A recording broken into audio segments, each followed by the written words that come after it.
All right, yo, we back again, and today I'm here to tell you why your New Year's resolution is probably going to fail. It's probably not going to work out for you. Most of you are going to start your New Year's resolution on the first of the year, and it's going to end on the first of the year.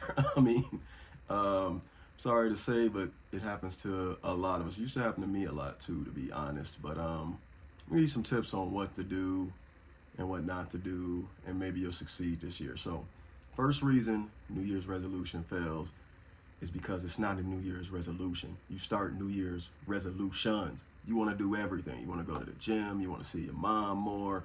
You want to diet. You want to clean the house more. You want to do a lot of different things, a lot of them, and it's too much on your plate at once. My suggestion, pick one thing. Hopefully, God willing, there's a lot of years you got left on this planet, so you'll be able to cycle through them as the years go on. But I get it, man. You shouldn't need a resolution to start doing something, but it's a motivation for a lot of us. So if you're just gonna do it like at the beginning of the year, just pick one, man. If you want to do more later on throughout the year and you're feeling super motivated, that's fine. But one thing is easy to focus on, is singular, and it's easier to get it done. Now, reason two New Year's resolutions fail is because we do too much at once. We try to go too hard. You know, your New Year's resolution might be going to the gym, and you're going to the gym every single day, knocking it out. What's easier? Tell the truth.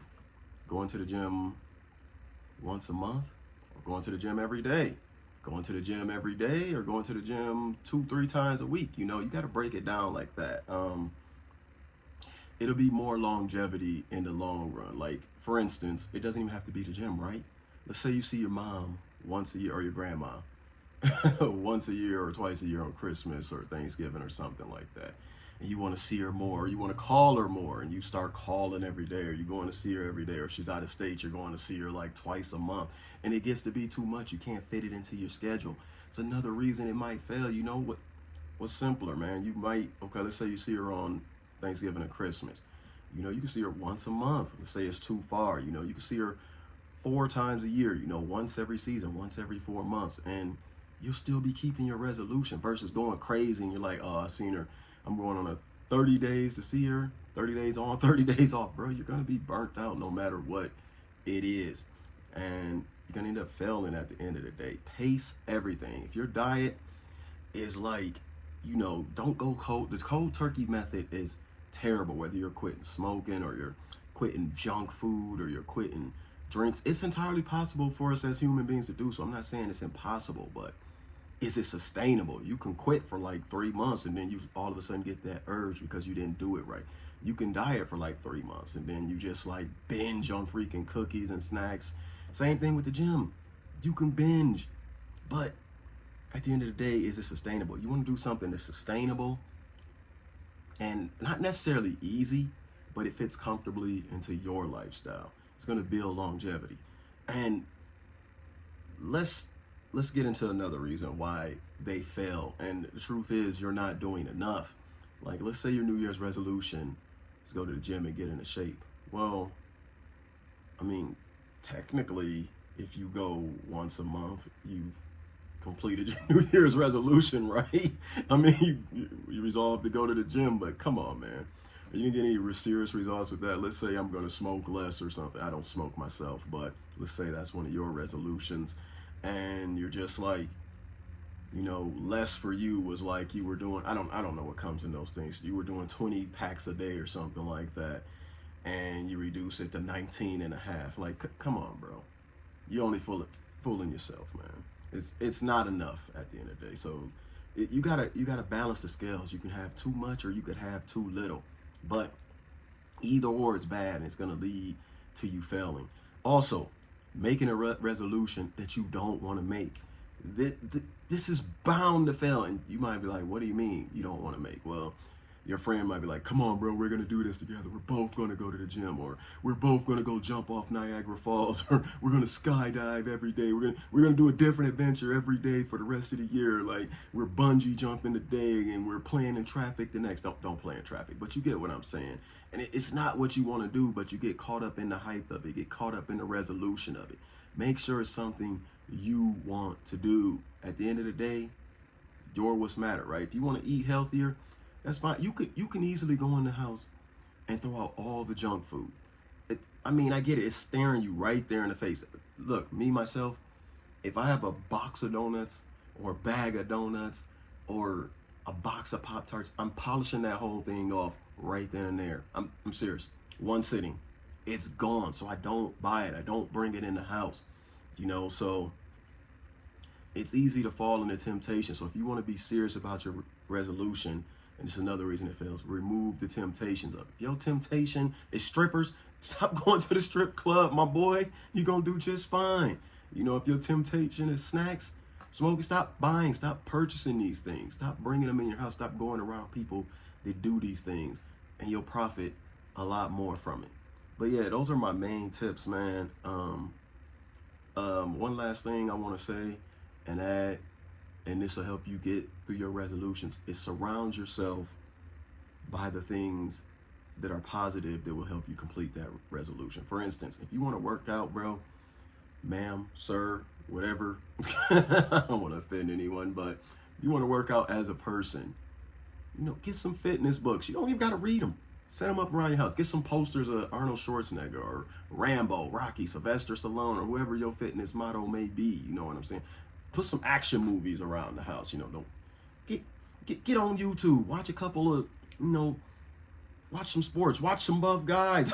That sounds insane, right? Buff women, surround yourself with healthy people. Don't go like sit around with no offense, but out of shape people. Go to gyms. Just being in the gym might motivate you. Get a friend, go to the gym with him. Things like that. If you want to eat healthier, surround yourself with healthy foods. You don't have a choice, right? If your house is filled with vegetables and lean beef and fish and broccoli and Brussels sprouts, I mean, when you're hungry, you're either gonna ignore it, which is gonna help you anywhere. You're gonna go in there, you're gonna make you something to eat. Things like that. If you wanna, interact with family more, set up one of those digital picture frames. Put a picture of your kids on your phone or your mom. It's a simple things to remind you. Like, right, looking at your home screen, you have two screens on your phone, your unlock screen and your lock screen, right? Putting a picture of your mom, or, it may not be the hip thing to do, okay, let's not put it on the outer screen, put it on the inner screen. But when you flip open your phone, you're going to see your mom. It's going to remind you of her. You might want to give her a call, put her number on speed dial. They still got Fave 5. You look at your Fave 5, put your Fave 5 people in there, things like that. Put a picture of your mama up at your house. Why you don't have a picture of your mama up at your house? Come on, man. Y'all know better. Y'all know better. But things like that. Surround yourself with things that motivate you, wanting to lose weight and then sitting on YouTube watching binge eaters and mukbang challenges is not it. You're working against yourself, laying in bed on Netflix and then the screen goes dark because of a commercial break or intermission or something. You see yourself looking back at you, looking out of shape, is not going to be motivation for you. Or it may be. But anyways, man, these are some of the reasons that fail, and I hope I've given you a reason to succeed with your resolution. We can't be out here. Don't overdo it. Don't underdo it. Find balance, and only you can find out what your balance is. Me personally, when I first started trying to cut weight, this is my final cut of the year, right? Bulk cut. I work out. And on my final, this is my final, cut. It's not actually a cut. I'm just trying to get down to my desired weight. No more cutting, no more bulking. But I had a choice, right? I looked in this app. It's, what is it called? MyFitnessPal or something like that, right?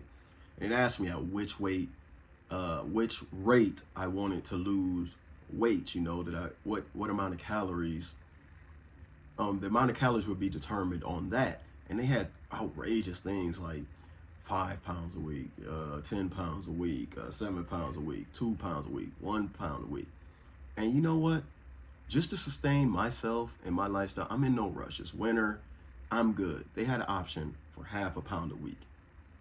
And it's the most manageable and sustainable choice for me. So I did it at half a pound a week. I'm still eating good. I cut out the bad stuff, and I don't even feel like I'm eating less than half a pound a week because I don't mind reaching my goal later on. Like I said, I just put on a bunch of muscle. I'd rather lose the weight that I wanted to and get down to it slow. That way I lose as least muscle as possible. But the options for, I could have went crazy. I could have went 10 pounds a week. But does that sound sustainable? I mean, I'd have been 100 pounds after. I'd have been on life support.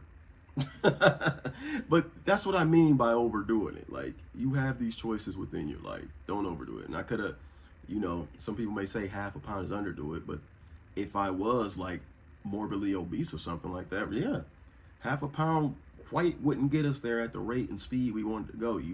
That's why the options are in there. I would have probably put like, okay, let's do a reasonable 2 pounds a week. No, I wouldn't have jumped the gun to 10 or 5 pounds.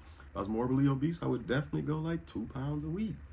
And that would have been a good rate for me. But that's just another example. I'm going to go ahead and get out y'all hair.